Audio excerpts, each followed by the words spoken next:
Section 3.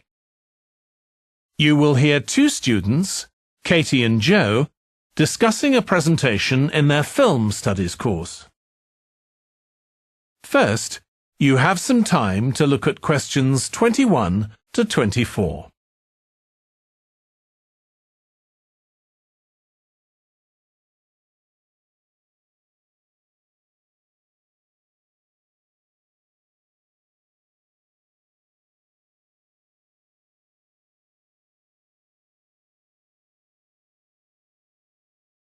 Now listen carefully and answer questions 21 to 24.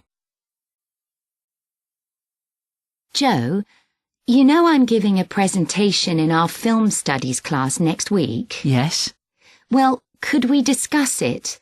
I could do with getting someone else's opinion. Of course, Katie. What are you going to talk about? It's about film adaptations of Shakespeare's plays. I've got very interested in all the different approaches that film directors take. So I thought I'd start with Giannetti, who's a professor of film and literature, and in one of his books he came up with a straightforward classification of film adaptations based on how faithful they are to the original plays and novels. Right. I've already made some notes on that, so I just need to sort those out before the presentation. I thought that next I'd ask the class to come up with the worst examples of Shakespeare adaptations that they've seen, and to say why. That should be more fun than having their favourite versions. Yes, I can certainly think of a couple. Right. Next, I want to talk about Rachel Malco. I came across something on the internet about her work on film adaptations, and I was thinking of showing some film clips to illustrate her ideas. Will you have enough time, though, both to prepare and during the presentation? After all, I doubt if you'll be able to find all the clips you want. Perhaps you're right. OK, well, I'd better do some slides instead, saying how various films relate to what she says. That should encourage discussion. Next, I want to say something about how plays may be chosen for adaptation because they're concerned with issues of the time when the film is made. You mean things like patriotism or the role of government? Exactly. It's quite tricky, but I've got a few ideas I'd like to discuss. Before you hear the rest of the discussion, you have some time to look at questions 25 to 30.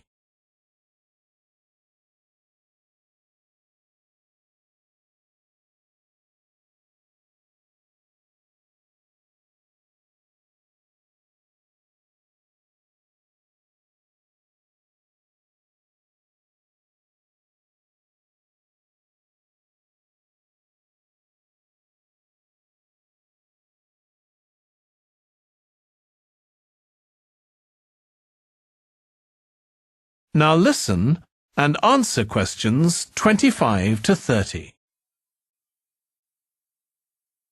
And finally, I want to talk about a few adaptations that I think illustrate a range of approaches and make some comments on them. Do you know the Japanese film Ran? I haven't seen it. It was based on Shakespeare's King Lear, wasn't it? That's right. It was a very loose adaptation, using the same situation and story, but moving it to 16th century Japan instead of 16th century Britain. So, for example, the king's daughters become sons, because in Japanese culture at that time, women couldn't succeed to the throne. OK. I hope you're going to talk about the 1993 film of Much Ado About Nothing.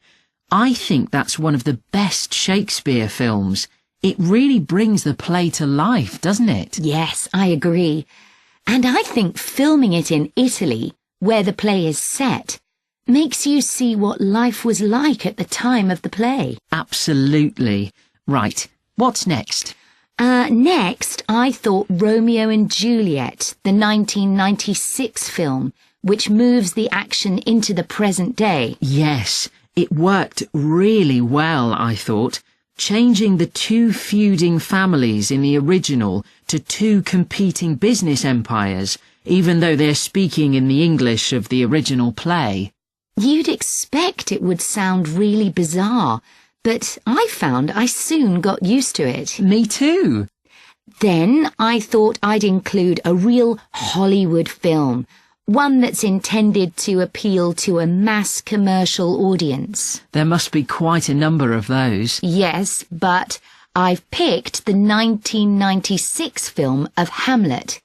It included every line of the text, but it's more like a typical action hero movie. There are loads of special effects, but no unifying interpretation of the play. All show and no substance. Exactly. Then there's Prospero's books, based on The Tempest. That was really innovative from a stylistic point of view. Didn't it include dance and singing and animation as well as live actors? Yes, it did. I also want to mention Looking for Richard. Did you ever see it? No, but I've read about it. It was a blend of a documentary with a few scenes from Richard III, wasn't it? That's right. It's more a way of looking into how people nowadays connect with the playwright. The play is really just the starting point. And that'll be where I finish. Well, it sounds as though it'll be very interesting. That is the end of section 3.